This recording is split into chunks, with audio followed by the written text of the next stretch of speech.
Coordinate geometry. Coordinate geometry होता क्या? Geometry तो आप लोग पढ़ के आए हैं 10th क्लास में। कोऑर्डिनेट ज्योमेट्री क्या होता है? क्या बोल रहे हो? वैसा ज्योमेट्री जिसका अध्ययन यानी कि स्टडी अलजेब्रिक मेथड से किया जाता है। ठीक है, अभी तक जो आप फिगर बनाते थे जैसे ट्रायंगल हुआ, क्वाड्रिलेटरल हुआ, उसका फिगर बना के वो सब करते थे।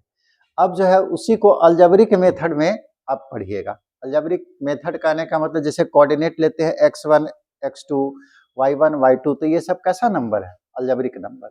और अर्थमेटिकल नंबर कौन है? 0, 1, 2, 3, 4, ये सब अर्थमेटिकल नंबर। तो अब ज्योमेट्री को हम लोग जो है अलजेब्रिक मेथड से पढ़ेंगे, उसी को बोलते हैं कोऑर्डिनेट ज्योमेट्री। सबसे पहले बताइए कोऑर्डिनेट क्या होता है? ऑर्डर पेयर जानते हैं क्या होता है? ये आपको बताए भी थे लगता है सेट थ्योरी में ना जी। जहाँ पे कार्टेशियन प्रोडक्ट बताए थे वहां पे ऑर्डर पेयर बताए थे। क्या होता है? ग्राफ खींचे हो ना, जैसे 2, 3 ऑर्डर पेयर है, 4, 6 ऑर्डर पेयर है, यानी कि दो रियल नंबर से बनने वाला एक पेयर। वैसा पेयर जिसमें दो रियल नंबर होगा, जिसमें फर्स्ट नंबर एक्स कोऑर्डिनेट या फर्स्ट कोऑर्डिनेट के नाम से जाना जाता है और सेकेंड नंबर वाई कोऑर्डिनेट या सेकेंड कोऑर्डिनेट के नाम से जाना जाता है। ये सब आप पढ़े हुए हैं, लेकिन ये किसी पॉइंट का कोऑर्डिनेट इसको बोलते हैं जिसका एक्स कोऑर्डिनेट 2, वाई कोऑर्डिनेट 3। ठीक है, अगर पूछ दिया कि कोऑर्डिनेट होता क्या है तब क्या बोलिएगा? प्रत्येक पॉइंट को आप प्लेन में दिखा सकते हैं। ये पॉइंट कहां पे है इस प्लेन में आप बता सकते हैं। उसके लिए आपको दो लाइन लेना पड़ता है, ठीक है, जो एक दूसरे को इंटरसेक्ट करता है 90 डिग्री पे। और ग्राफ पेपर आप देखे हैं तो इस तरह से ग्राफ में लाइन खींचा हुआ रहेगा, ये पूरा लाइन रहेगा इस तरह से।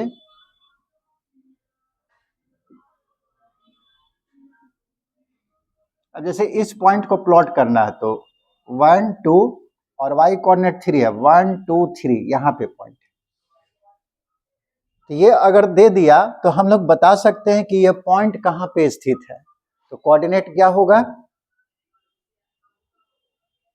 प्रत्येक व्यक्ति का अपना एक एड्रेस होता है, उसी तरह से प्रत्येक पॉइंट का इस प्लेन में इनफाइनाइट नंबर ऑफ पॉइंट है। अब कौन पॉइंट कहाँ पे स्थित होगा ये कौन बताता है? कोऑर्डिनेट बताता है। यानी कि कोऑर्डिनेट क्या होता है? एड्रेस ऑफ ए पॉइंट, किसी पॉइंट का एड्रेस है। ये अगर आपको मालूम चल गया तो आप बता दीजिएगा कि ये पॉइंट कहाँ पे स्थित होगा। समझ गए? तो कोऑर्डिनेट क्या है? एड्रेस ऑफ ए पॉइंट, किसी पॉइंट का एड्रेस है, यानी कि चलता फिरता भाषा में ये बताए।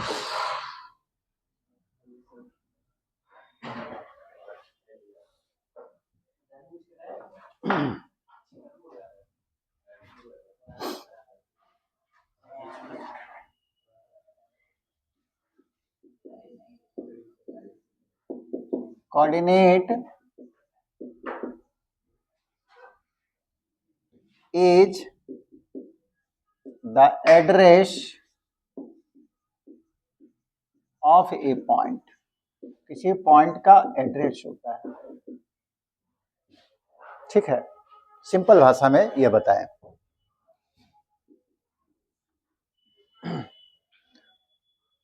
उसके बाद जो है आप लोग को पढ़ना है दो तरह का कोऑर्डिनेट। एक पॉइंट को निर्धारित करने का, यानी कि प्लेन में कहाँ पे, उसको जानने के लिए हम लोग चार तरह से उसको देख सकते हैं। एक होता है कार्टेशियन कोऑर्डिनेट, दूसरा होता है आपको पोलर कोऑर्डिनेट, तीसरा होता है स्फेरिकल कोऑर्डिनेट और चौथा होता है सिलिंड्रिकल कोऑर्डिनेट। सिलिंड्रिकल चार तरह से एक पॉइंट को प्लेन में दिखा सकते हैं, जिसमें आपको पढ़ना है केवल कार्टेशियन कोऑर्डिनेट। पोलर कोऑर्डिनेट का भी आप यूज करते हैं कहीं कहीं। तो सबसे पहले कार्टेशियन कोऑर्डिनेट क्या होता है? ये स्टार्टिंग से बता रहे एकदम।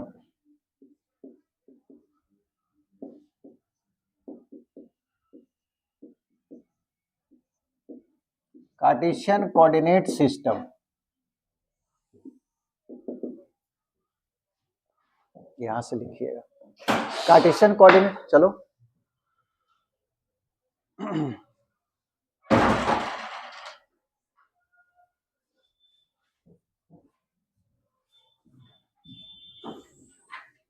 कोई दो लाइन लिए, पहला लाइन है एक्स ओ एक्स डैश और दूसरा लाइन है वाई ओ वाई डैश, और एक दूसरे पे परपेंडिकुलर है, ठीक है। Let O be the fixed point, पहले फिक्स्ड पॉइंट ले लिए कहीं भी,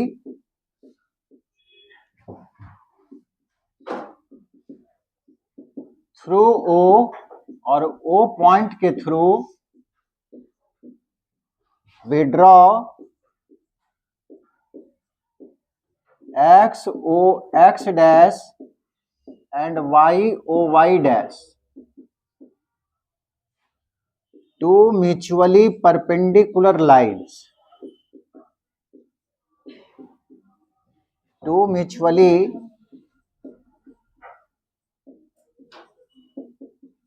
perpendicular lines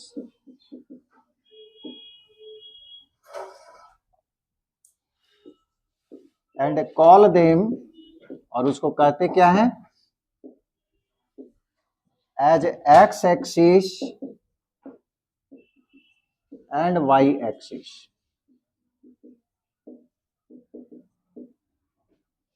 ठीक है।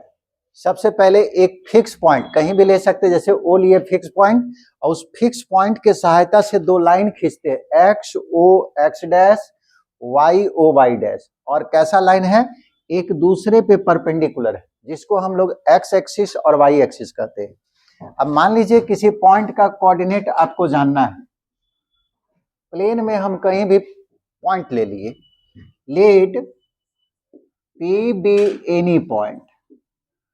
अब इसी पॉइंट का कोऑर्डिनेट जानना है, जैसी दो लाइन खींचिएगा तो पूरे प्लेन को चार पार्ट में बांट देता है।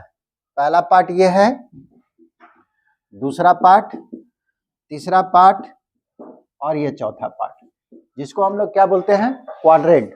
First quadrant, second quadrant, third quadrant, fourth quadrant. मान लीजिए पी कोई पॉइंट है और यहां से परपेंडिकुलर हम लोग खींच दिए एक्स एक्सिस के ऊपर, from P withdraw P L perpendicular to X axis, या ओ एक्स भी लिख सकते हैं।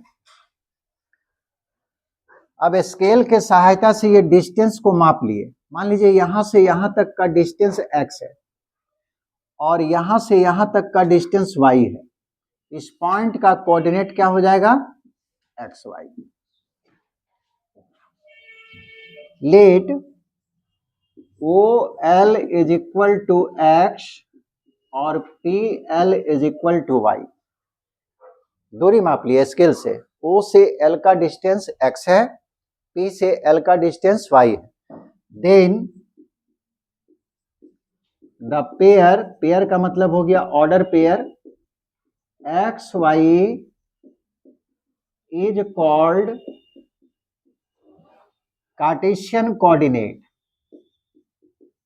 कोऑर्डिनेट सिस्टम जो है दो तरह का पढ़ना है, एक कार्टेशियन कोऑर्डिनेट सिस्टम और दूसरा पोलर कोऑर्डिनेट सिस्टम। अभी कार्टेशियन पढ़ रहे हैं। Cartesian coordinate of point P point का कार्टेशियन कोऑर्डिनेट कहलाएगा। ये समझ में आया? जैसे मान लीजिए कोई पॉइंट यहाँ पे क्यू पॉइंट है, इसका कोऑर्डिनेट दिया हुआ है -3 2, आप डायरेक्ट यहाँ से परपेंडिकुलर खींचिएगा एक्स एक्सिस के ऊपर, हमेशा एक्स एक्सिस के ऊपर। ये जो डिस्टेंस है ये आपको होराइजेंटल डिस्टेंस यानी कि जो एक्स एक्सिस के पैरेलल होगा। तो होराइजेंटल डिस्टेंस हमेशा एक्स कोऑर्डिनेट को रिप्रेजेंट करेगा। एक्स कोऑर्डिनेट कितना है 3। डिस्टेंस अगर पूछेगा तो ओ से एम का दूरी 3 यूनिट होगा, लेकिन कोऑर्डिनेट पूछेगा तब -3 ऑरिजिन के बाएं तरफ है। और यहां से यहां तक का डिस्टेंस वर्टिकल डिस्टेंस वो क्या रिप्रेजेंट करता है वाई कोऑर्डिनेट को। ठीक है, जैसे पी पॉइंट का कोऑर्डिनेट एक्स वाई है, यहां से परपेंडिकुलर खींचे तो ये हुआ होराइजेंटल डिस्टेंस। होराइजेंटल डिस्टेंस जो है एक्स कोऑर्डिनेट को रिप्रेजेंट किया और वर्टिकल डिस्टेंस वाई कोऑर्डिनेट को रिप्रेजेंट करेगा हमेशा। जैसे कोई मान लीजिए एक्स एक्सिस वाई एक्सिस दिया हुआ है और इस पॉइंट का कोऑर्डिनेट 4-3 दे दिए। ठीक है, तो आप क्या कीजिएगा यहां से परपेंडिकुलर खींच दिए एक्स एक्सिस के ऊपर। यह होराइजेंटल डिस्टेंस किसको रिप्रेजेंट करेगा ओ से टी का दूरी कितना हो जाएगा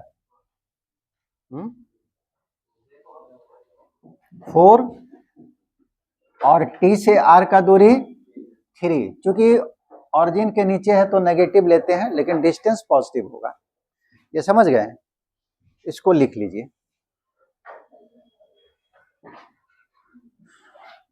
तुम आगे आ जाओ, तुम वहां से उठ दो।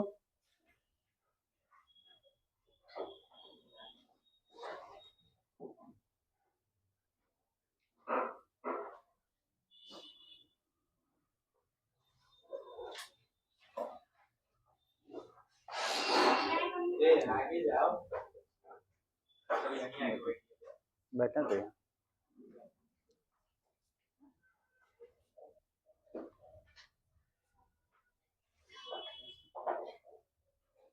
अच्छा, किस क्वाड्रेंट में पॉजिटिव नेगेटिव होता है ये सब क्लियर है, ये सब बताएंगे नहीं।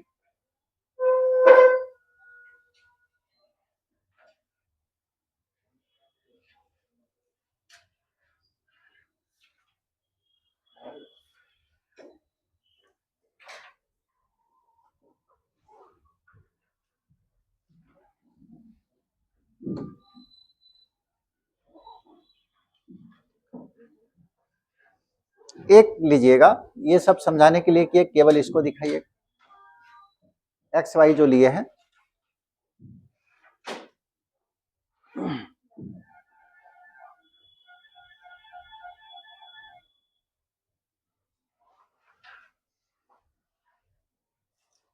Relation between Cartesian coordinate polar coordinate पढ़े थे उस समय, नहीं पढ़े हैं?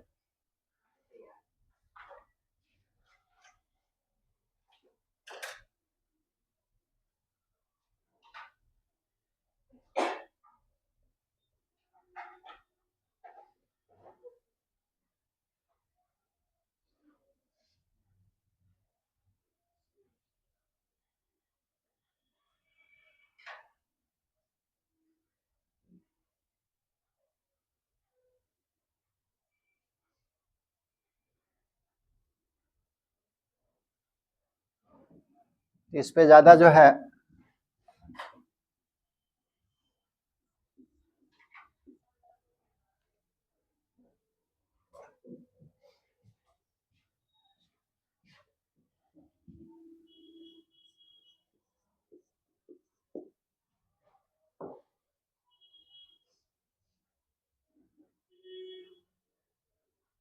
वो क्या है origin, coordinate of origin. Origin का मतलब हो गया ओ जिसका कोऑर्डिनेट हमेशा 0-0 होगा। दूसरा, अगर कोई पॉइंट एक्स एक्सिस के ऊपर है तो उसका कोऑर्डिनेट कैसा होगा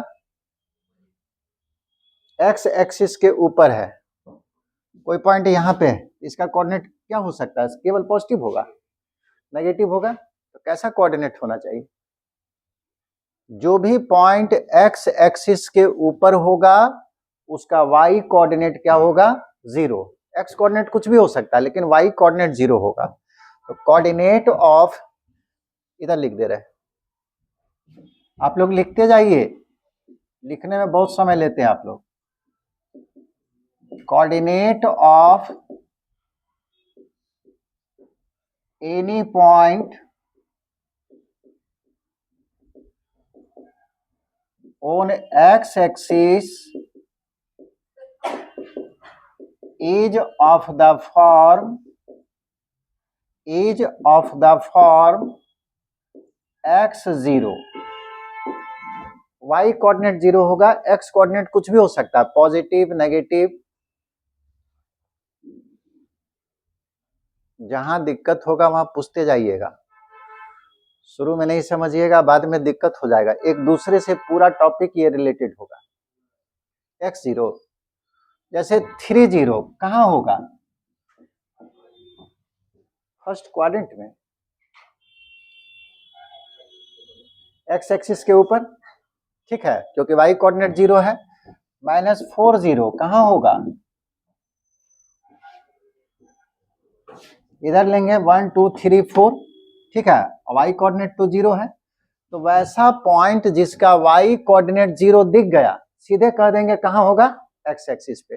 तो x कोऑर्डिनेट तो बदल रहा है ना, +3 -4 -5 -6 कुछ भी हो सकता है x कोऑर्डिनेट, लेकिन y कोऑर्डिनेट हमेशा क्या आएगा, 0 आएगा।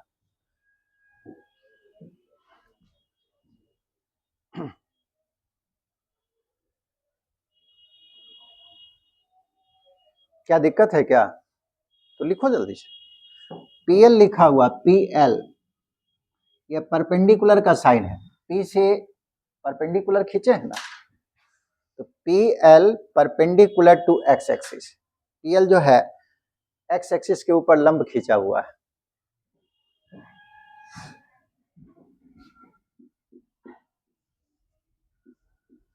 अच्छा, अगर कोई पॉइंट y एक्सिस के ऊपर होगा तो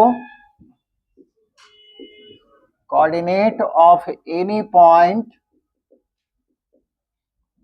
ऑन y एक्सिस, अगर कोई पॉइंट y एक्सिस के ऊपर है तो उसका x कोऑर्डिनेट हमेशा 0 होगा, y कोऑर्डिनेट कुछ भी हो सकता है लेकिन x कोऑर्डिनेट 0 हो जाएगा, 0 y, x coordinate 0, y coordinate कुछ भी हो सकता है।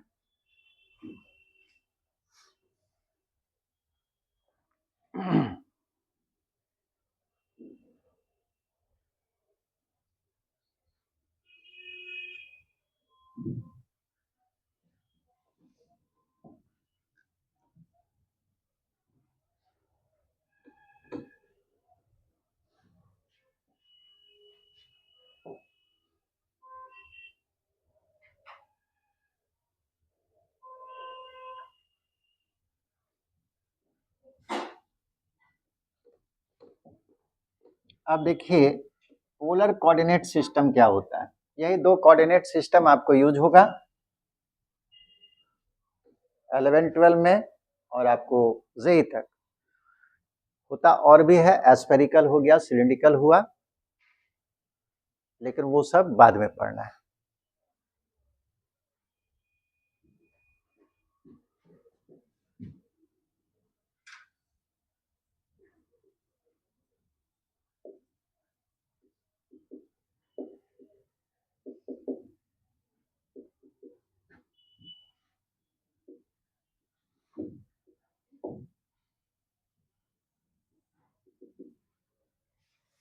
अब सवाल उठता है कि इस सिस्टम में कैसे किसी पॉइंट को प्लेन में निर्धारित करते हैं, यानी कि कोई पॉइंट कहीं पे है, ये कैसे हम लोग डिसाइड करेंगे पोलर सिस्टम से।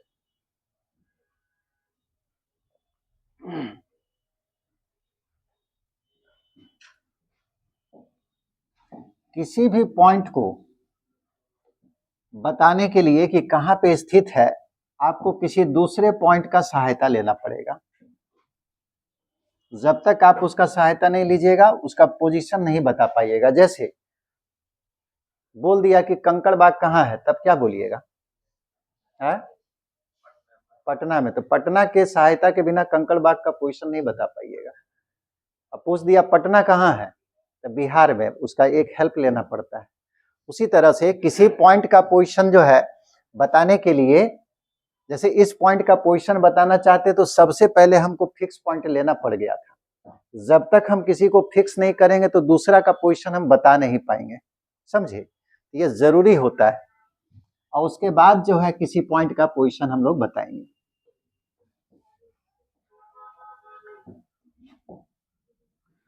अब सवाल उठता है कि पोलर सिस्टम में किस तरह से पॉइंट को रिप्रेजेंट करते हैं।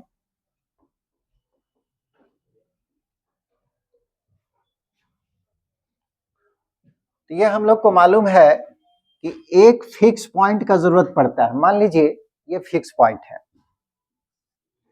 और इस फिक्स पॉइंट के सहायता से एक फिक्स लाइन खींच दिए OX। इस फिक्स लाइन को इनिशियल साइड भी कहते हैं,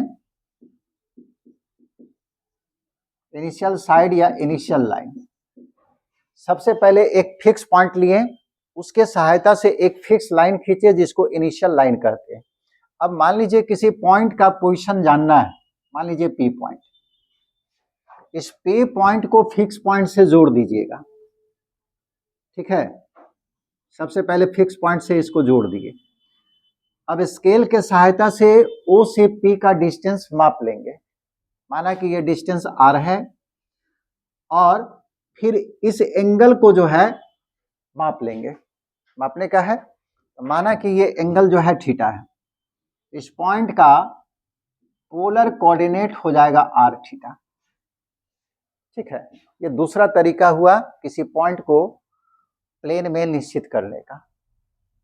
तो सबसे पहले क्या लिए, एक फिक्स पॉइंट लिए, उसके सहायता से एक फिक्स लाइन खींचे। अब मान लीजिए कोई पॉइंट लिए जिसका कोऑर्डिनेट हमको जानना है, इस पॉइंट को सीधे O से ज्वाइन कर दिए, O से P का दूरी माप लिए जिसका डिस्टेंस कितना है R, और इस एंगल को मेजर कर लिए। माना कि ये एंगल 30 डिग्री 45 डिग्री कुछ भी आ सकता है, थीटा हम मान लिए। इस पॉइंट का कोऑर्डिनेट हो जाएगा R थीटा। ये आपको पोलर कोऑर्डिनेट कहलाएगा। तो सबसे पहले let O be the fixed point, अब उसी को लिखा दे रहे हैं, ये सब याद रखिएगा। थ्रू O पॉइंट के सहायता से विड्रॉ ए लाइन, एक लाइन खींचे OX। Let P be any point, P कोई पॉइंट है, ज्वाइन OP, ज्वाइन OP।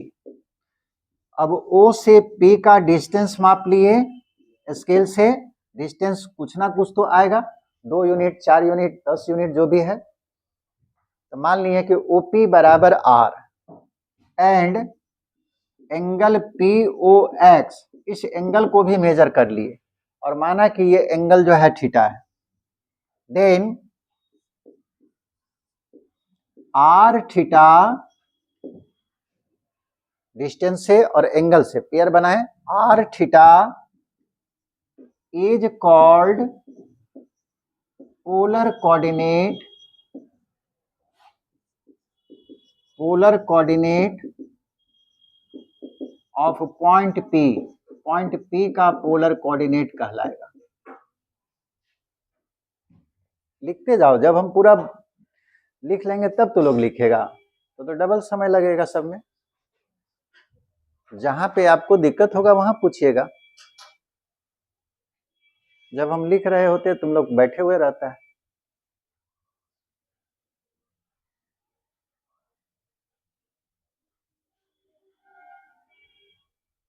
इसलिए पढ़ाते जाएंगे, लिखते भी जाओगे, जहां पे दिक्कत होगा वहां रुक के पूछना है, बैठना नहीं है।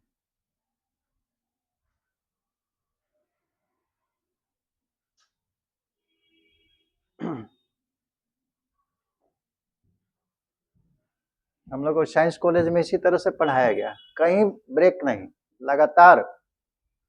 के झा जब आते थे थोड़ा सा भी समय नहीं देते थे, लड़का लोग लिख नहीं पाता था इतना फास्ट। के झा का नाम सुने हो? है। के झा केसी सिन्हा के गुरु हुए, उन्हीं के अंदर में पीएचडी किए। सीतामढ़ी के थे के झा, जो जर्मनी से पढ़े हुए थे, और जर्मनी में जब टॉप किए थे उनको दाद के नाम से पुरस्कार दिया गया था जर्मनी में। बिहार का साइंटिस्ट मैथमेटिक्स में के झा को कहा जाता है, केसी सिन्हा को नहीं। ठीक है, तो सर भी जो है केसी सिन्हा सर, उन्हीं के अंदर में पीएचडी किए।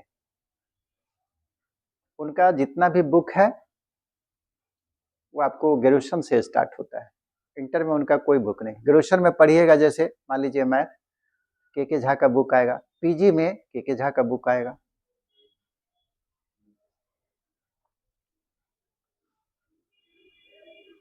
तो थोड़ा सा भी समय नहीं देते थे, प्योर मैथमेटिक्स के टीचर थे।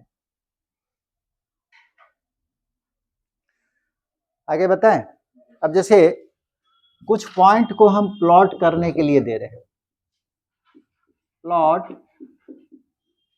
The flowing points.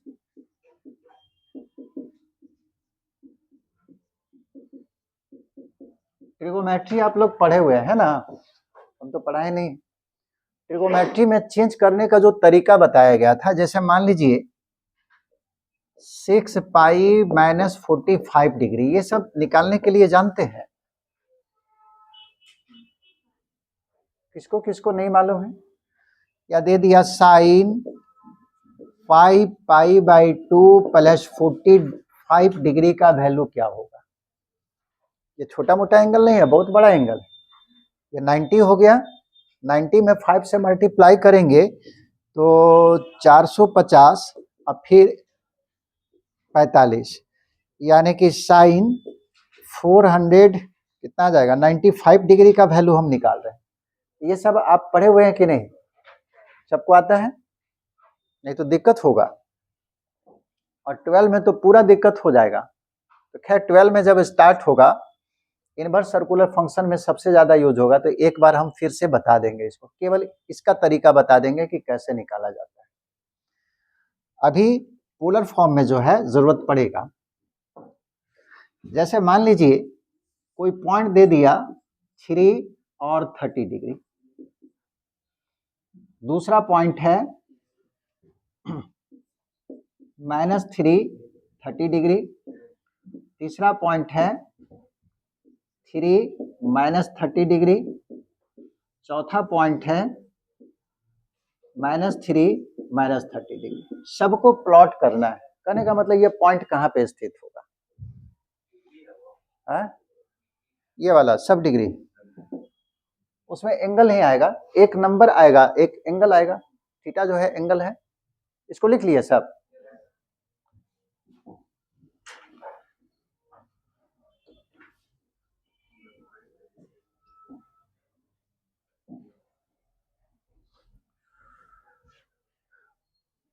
एक बता दे रहे हैं, ये 4 से ज्यादा नहीं होगा, यही चारों टाइप का लिखा हुआ है, इससे ज्यादा पॉइंट नहीं आएगा, यही 4 तरह का पॉइंट आएगा। तो मान लीजिए इस पॉइंट को प्लॉट करना है, तो सबसे पहले फिक्स लाइन लिए, जिसको इनिशियल लाइन कहते हैं, और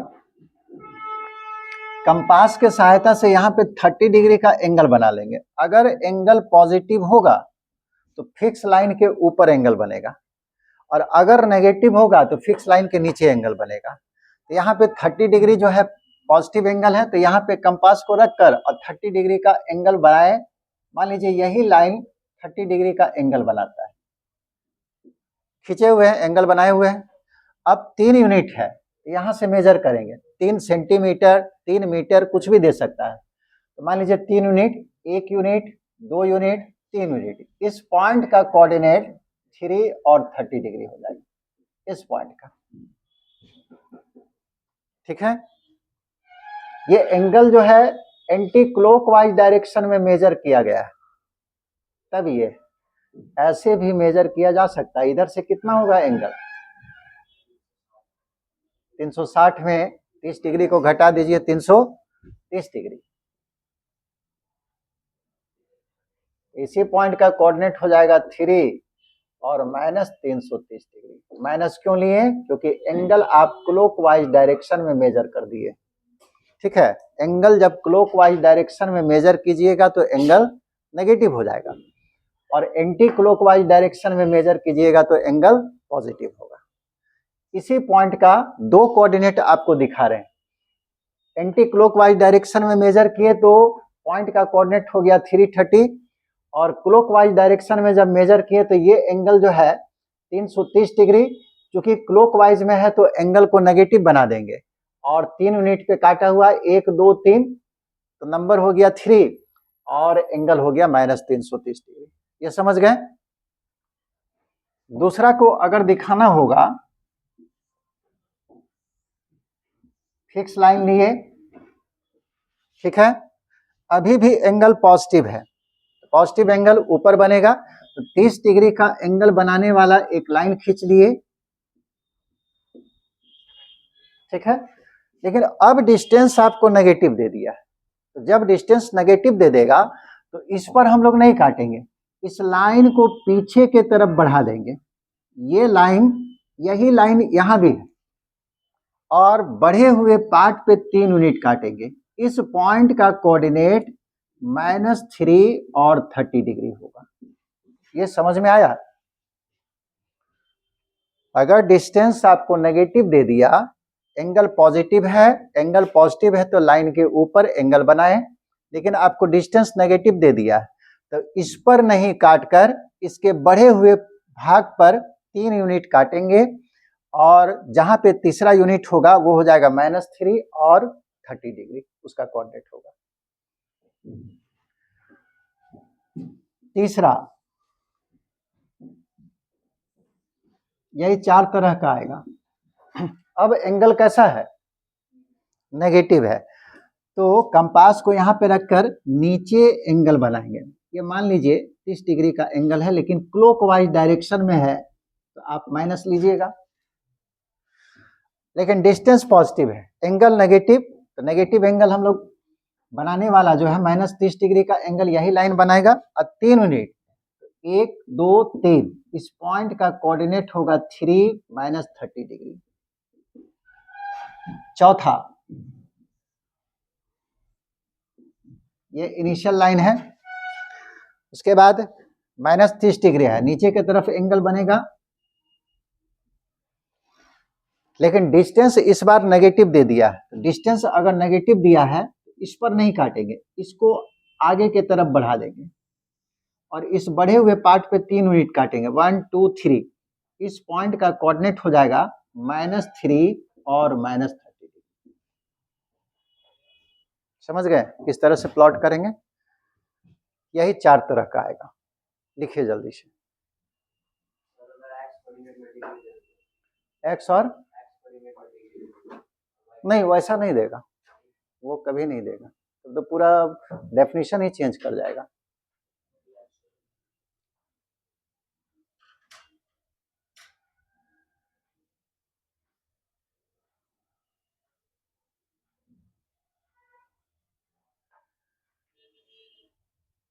यहां तक किसी को दिक्कत है?